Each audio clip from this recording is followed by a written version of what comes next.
할렐루야. 네, 할렐루야. 예, 우리 주님을 찬양합니다. 오늘 읽으신 말씀은 예레미야서 42장 1절에서 14절까지의 말씀이었는데요. 여러분 이 지금 어제 본문을 아시겠지만 총독이 살해가 되고 또한 총독을 살해한 이스마엘이 이제는 쫓겨나고 도망가고 이제는 요하난과 그의 사람들 유다에 있는 사람들이 갈대아 사람을 두려워하는 것으로 마무리가 되었습니다. 자, 두려워하니까 어떻게 해야 되나요? 당장에 어떻게 해야 될지를 모르겠는 거예요. 이거를 지금 바벨론으로 가서 이야기를 해야 되나, 애굽으로 도망가야 되나, 여기에 있어야 되나, 아니면은 제3의 방법, 제4의 방법이 있는가 지금 고민하고 있는 때입니다. 이들이 생각할 수 있는 건 사실 애굽으로 도망가는 것 말고는 달리 방법이 없었죠. 이 사람의 생각에, 사람의 계획에는 그러했습니다. 자, 그래서 그것에 대해서 1절에 이렇게 적고 있습니다. 이에 모든 군대의 지휘관과 가랴의 아들 요하난과 호사야의 아들 여사냐와 백성의 낮은 자로부터 높은 자까지 다 나와. 그러니까 모든 군대의 지휘관, 그리고 이 좀 주도적인 인물들, 그리고 백성이 낮은 자 높은 자까지 다 나왔다라는 것은 지금 여러분 이 지휘 고하를 막론하고 선지자 예레미야한테 찾아와서 말씀을 듣는 거예요. 이 어떻게 하나님께서 어떻게 말씀하시는지를 한번 들어보자라는 것입니다. 그래서 2절 예레미야한테 말하는 게, 당신은 우리의 탄원을 듣고 이 남아있는 모든 자를 위하여 하나님께 좀 기도해 주세요. 우리는 많은 사람 중에서 남은 적은 무리다. 여러분, 참 흥미로운 것은요, 이 예레미야를 찾는 사람이 사실 많이 없었습니다. 그리고 찾는다 하더라도 비밀이 찾거나 혹은 사실은 그렇게 좋아하지 않았죠. 배척 당하는 인물이 예레미야였는데요, 이 남은 자들의 특징이 무엇입니까? 지휘고하를 막론하고 예레미야에게 가서 기도를 부탁하고 또한 예언의 말씀을 부탁합니다. 이제 남은 자들의 특징이에요. 살 소망이 없으니까 이제는 하나님의 말씀이 있는 곳으로, 선지자에게로 가는 모습을 볼 수 있습니다. 그래서 3절에 당신 하나님 여호와께서 우리가 마땅히 갈 길과 할 일을 보이시기를 원하나이다. 여러분, 이런 기도가 참 때로는 필요한 것 같습니다. 우리가 갈 길과 할 일, 하나님 이것을 좀 보여주십시오, 가르쳐 주십시오. 갈 길이 어디입니까? 할 일이 무엇입니까? 때로는 기도할 때가 필요합니다. 이 남은 자처럼 이 수세에 몰릴 때, 이 어려운 때에는요, 이 기도가 잘 나오지도 않을 수도 있지만 나온다 하더라도 정말 그 하나님의 긍휼을 구하면서 어떻게 행해야 될지, 어디로 가야 할지, 이런 기도가 참 드려지는 것 같아요. 그러니까 지금 이 백성들이 얼마나 이제는 나라도 망한 꼴에 이제 여기서 더 망하면은 남은 우리들도 다 죽겠구나 싶은 거죠. 이 바벨론이 두려우니까. 그러니까 심지어 무슨 말을 하든지 다 순종하겠습니다라고 말하지도 않습니까? 예, 그렇죠. 4절 보시면은 이 얘기를 듣고 예레미야가 그들에게 말합니다. 내가 너희 말을 들었은즉 너희 말대로 너희 하나님 여호와께 기도하고 부른 여호와께서 너에게 응답하시는 것을 숨김이 없이 너에게 말하리라. 그들이 예레미야에게 이르되 우리가 당신의 하나님 여호와께서 당신을 보내서 우리에게 이르시는 모든 말씀대로 행하리이다. 그렇죠? 그러니까 어떤 말씀이든지 다 행하겠다는 거예요. 여호와께서는 우리 가운데 진실하고 성실한 증인이 되시옵소서 하고, 이제 6절을 한번 같이 읽어보도록 하겠습니다. 시작. 우리가 당신을 우리 하나님 여호와께 보내면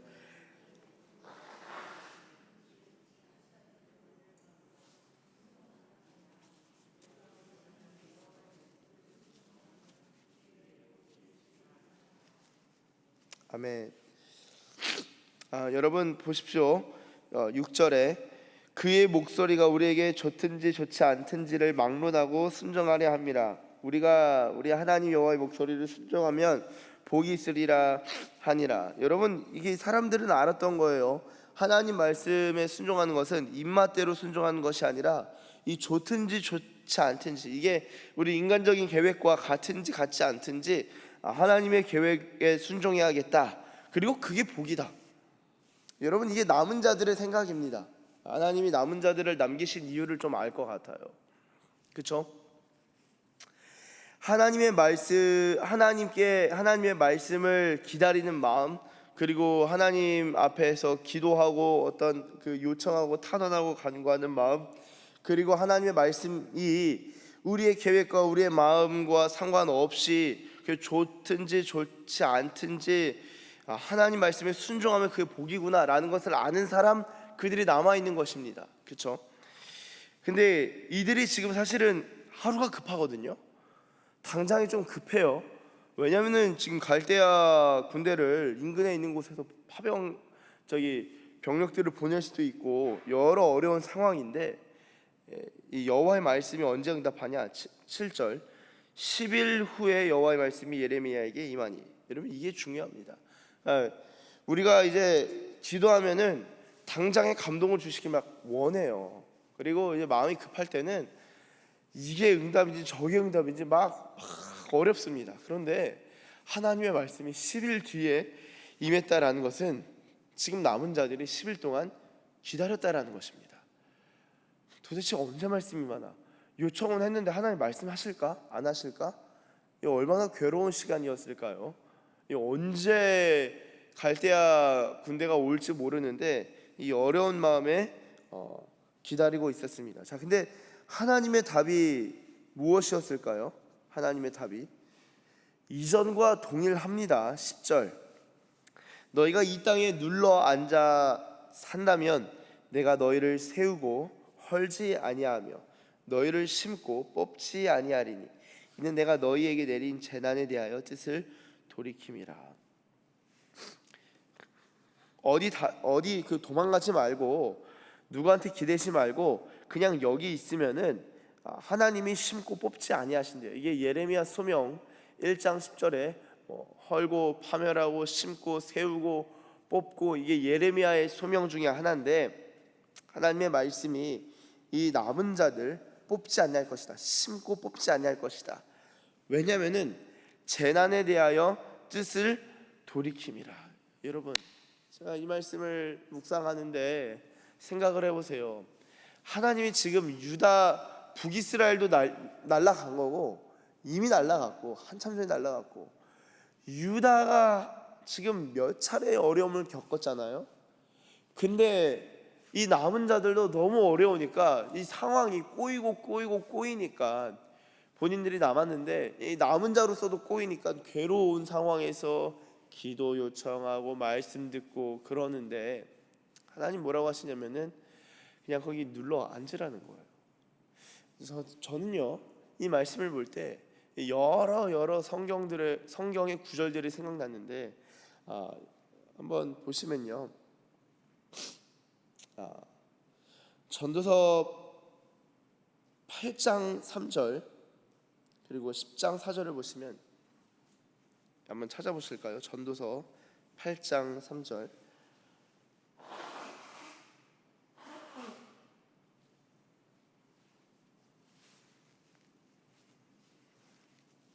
다 찾으셨나요? 전도서 8장 3절 제가 읽겠습니다.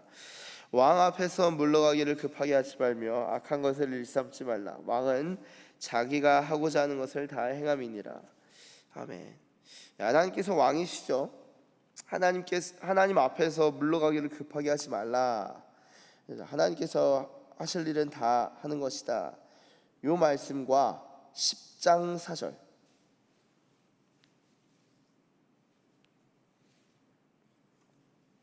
전도서 10장 4절.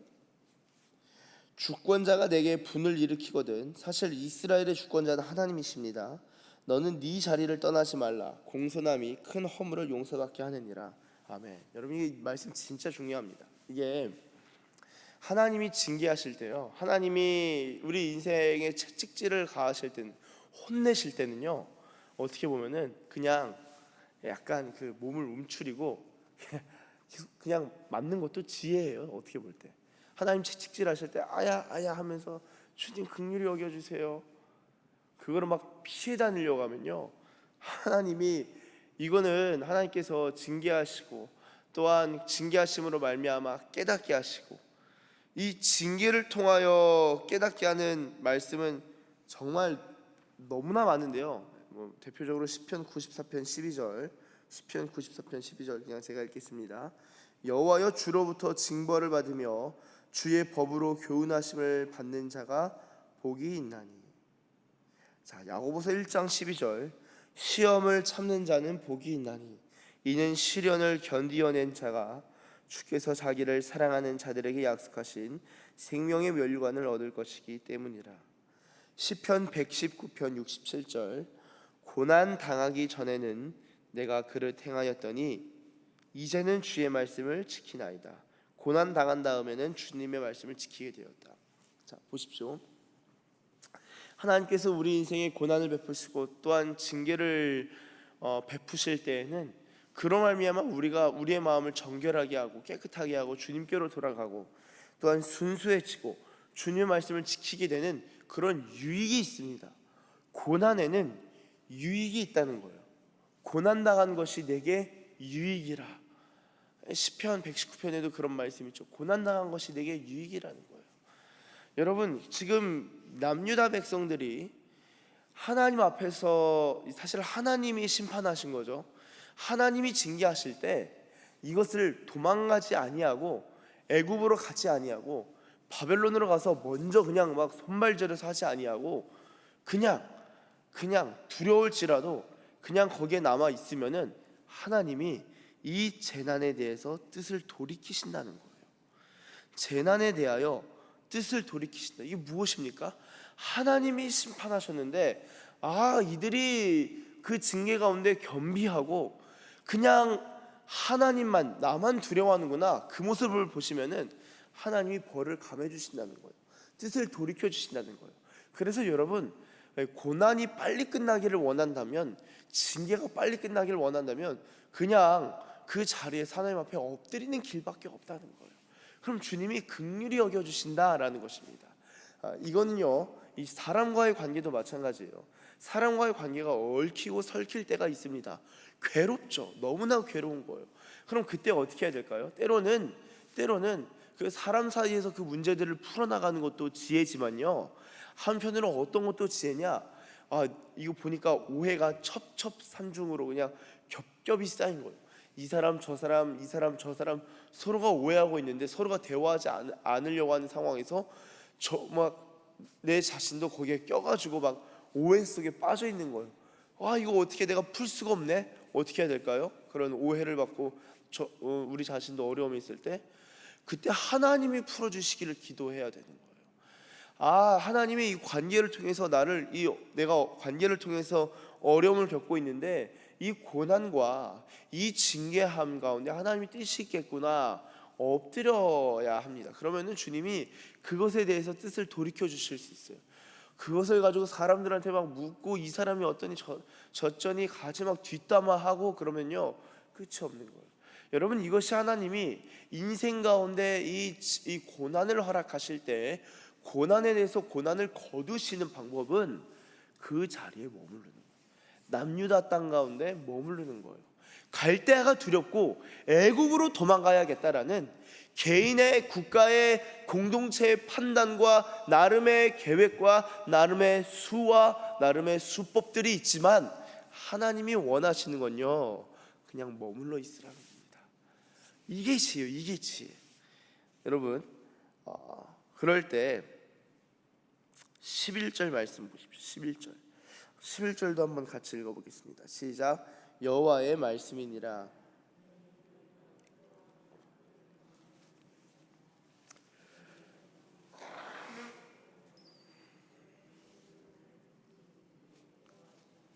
아멘. 여러분, 바벨론 왕을 겁내지 말래요. 왜냐? 하나님이 함께 있어서 구원한다라는 것입니다. 바벨론의 왕도 겁내지 말고 애굽으로 갈 필요도 없고요. 심지어 12절 보십시오. 내가 너희를 불쌍히 여기리니 그도 너희를 불쌍히 여겨 너희를 너희 본향으로 돌려보내리라 하셨느니라. 아멘. 아주 그냥 하나님이, 이 진짜 주님 말씀입니다. 자 보세요. 하나님이 남유다 백성들을 불쌍히 여기면요, 바벨론 왕도 남유다 백성을 불쌍히 여긴다는 거예요. 지금 두려운 것은 갈대아 군대, 이 바벨론 군대가 참 두려운데, 하나님이 남유다에게 은혜를 베푸시면은 바벨론 왕 너에게 은혜 베푸는 거 어렵지 않다라는 것입니다. 그래서 제가 이제 앞으로 더 많이 말씀드릴 텐데, 전에도 뭐 한두 번 말씀드린 것 같아요. 제가 늘 많이 생각하는 것은 하나님의 은혜를 받은 사람들의 특징이 있습니다. 그게 뭐냐? 사람들에게 은혜를 잘 받아요. 한번 따라해 주시면 감사하겠습니다. 하나님께 은혜를 받는 사람은 사람들에게 은혜를 받는다. 하나님께 은총을 받은 사람은 사람들에게도 은총을 받는다. 이거 너무 중요한 거예요. 저는요, 이 성경의 원리를 사실 저의 인생과 저희 목회에도 많이 생각을 합니다. 나는 예레미야 같은 사람이야 그러면서 막 그냥 사람들 뭐 마음 아프, 실제 예레미야는 아닌데 사람들 마음 아프게 하는 설교 뭐 이런 거, 혹은 막 누가 막 미워가지고 그냥 막 자기 분에 못 이겨서 막 하는 말, 여러분 그러면은 하나님도 안 기뻐하시고 본인 양심도 안 기뻐하고 듣는 사람은 더 안 기뻐하죠. 그러는 게 아니죠. 하나님께로부터 은혜를 받아야 되는 거예요. 저도요, 목회 가운데 어떻게 은혜를 받아야 되냐? 하나님께 은혜를 받는 것밖에 없어요. 그럼 여러분들은 어떻게 그 은혜를 받으셔야 돼요? 사람들하고의 관계, 그리고 사실 이제 군에서도 뭐 대부분 이제 가족분들이 새벽에 많이 계시니까요. 어떻게 하면 뭐 예를 들어 뭐 진급도 중요한 게 아니고, 뭐 예를 들어 전역해서 나가는 거다, 이런 게 다 사람과의 관계나 여러 가지가 다 얽혀 있을 텐데 어떻게 해야 될까요? 사람과의 관계가 아니라는 거예요. 그거 하나님께 은혜를 받아야 됩니다. 여러분 이 비밀을 아셔야 돼요. 사람들한테 좋게 보이는 것도 이 하나님께 은혜를 받는 거구나. 사람에게 은총을 받는 게, 바벨론 왕이 우리를 불쌍히 여겨준 게 바벨론 왕의 문제가 아니라 하나님의 문제구나. 하나님이 은혜를 주시는 거구나. 여러분 그것을 아셔야 됩니다. 그래서 제가 이 대표적인 구절들이 많이 있어요. 느헤미야 같은 경우에도 느헤미야 1장 11절에 오늘 종이 형통하여 이 사람 앞에서 은혜를 입게 하옵소서 하였나니 그때 내가 왕의 술관원이 되었느니라. 어떻게 하면 이 고위직 왕의 술관원 느헤미야 고위직에 오릅니까? 이 사람 앞에서 은혜를 입게 하옵소서라고 하나님 앞에 은혜를 구했어요. 하나님께 은혜를 구하니까 사람 앞에서도 은혜를 입게 됩니다. 자, 에스더서 2장 9절에 헤게가 이 처녀를 좋게 보고 은혜를 베풀어 몸을 정결하게 할 물품과 일용품을 곧 주며, 헤게가 에스더를 좋게 보고 은혜를 베풀었다는 거예요. 좋게 보는 거예요. 은혜를 베푸는 거예요. 에스더서 2장 17절에 뒤에 보시면 왕이 모든 여자보다 에스더를 더 사랑함으로 그가 모든 처녀보다 왕 앞에 더 은총을 얻은지라. 이 은총이란 표현을 씁니다. 사랑하는 여러분, 이 하나님의 사람들, 이 하나님께 쓰임 받는 사람, 하나님께 은혜 받는 사람은요, 사람들에게도 은혜를 받고 은총을 받게 됩니다. 그래서 지금 예레미야가 하나님의 말씀을 10일 뒤에 응답을 받고 해준 말씀은요, 사실요 이미 창세기부터 하나님이 말씀하셨고 이미 창세기에서부터 하나님이 보여주셨던 하나님의 패턴과 원리를 똑같이 말씀하시는 거예요. 자, 그러면요, 아니 이게 지금 예레미야 시대 때지 이게 2024년에 적용돼? 당연히 적용되죠. 이게 하나님의 원리와 하나님의 말씀인데요. 그러면 하나님의 원리와 말씀이 무엇입니까? 오늘 크게 이 두 가지를 볼 수 있는 것이죠. 자, 하나는 무엇입니까? 고난 당하는 것이 우리에게 유익이다. 고난 당할 때에 그 자리에 눌러 앉아 사는 것. 이 어려움과 두려움이 있지만 하나님 앞에 바짝 엎드리는 것. 눌러 앉은 다음에 하나님 앞에 엎드리는 것. 그것이 하나님께 은혜를 입는 것이구나. 그것이 하나님이 내린 재난에 대해서 뜻을 돌이키시는, 하나님이 그 재난을 다시 걷어가시는 방법이구나 라는 것과요, 하나님 앞에 엎드릴 때 하나님이 어떻게 하신다? 하나님이 은총을 베푸시는데 사람 앞에서도 은총을 베풀게 하신다. 은총을 입게 하신다. 이 두 가지를 오늘 42장 말씀을 통하여서 깨달을 수 있습니다. 그리고 이것은 비단 42장뿐만 아니라 구약 전체의 하나님의 마음이고 성품이고 계획임을 알 수 있죠. 사랑하는 서산기시교회의 우리 새벽 예배자, 새벽 기도자분들, 오늘 우리가 이 하나님 앞에서 엎드릴 수 있고 또한 하나님 앞에 은총만 얻는다면은 사실 우리 인생에 이 고난이라는 것은 하나하나 제거하는데 사실 큰 지혜를 얻는 것이죠. 바라고 또한 소망하기는 하나님 앞에 말씀을 구하고 좋든지 좋지 않든지 순종하고자 하는 마음으로 기도할 때 하나님께서는 응답해 주시고, 그게 하루가 걸리든 10일이 걸리든 응답해 주시고, 또한 하나님께서 우리에게 내리신 고난이 있다면 그 고난을 걷어가 주시고, 또한 하나님께서 우리에게 은혜를 베푸시고 사람에게도 은혜를 입게 하실 줄로 믿습니다. 이러한 말씀의 지혜와 복이 저와 여러분들 가운데 임하기를 예수님의 이름으로 축복합니다. 기도하겠습니다. 하나님 감사합니다. 하나님, 우리 인생이 얼마나 참 어리석습니까? 우리 인생이 얼마나 헛발질을 하고 허탕질을 하는 인생입니까? 하나님 앞에서 도망가기에 급급한 우리 인생을 긍휼히 여겨주시고, 하나님, 우리의 마음과 계획에 또한 마음에 들지 아니하면 하나님 앞에 순종하지 아니하는 그런 어리석은 자들이온데, 하나님, 우리의 마음에 좋든지 싫든지 좋든지 좋지 아니하든지 하나님의 말씀이 무엇이든지 예 주님, 아멘 주님 할 수 있는 주의 백성들 되게 하시고, 또한 이 고난에서 도망가고 피하는 회피주의자들이 아니라 그 고난 가운데서 주님의 뜻을 발견하고자 몸부림치며 주님 앞에 엎드리는 주의 백성들 다 되게 하여 주시옵소서. 하나님의 은혜를 받는 자들 되길 원합니다. 주여, 우리 가운데 은혜의 은혜를 더하여 주시옵소서. 감사드리며 예수님의 이름으로 기도드립니다. 아멘.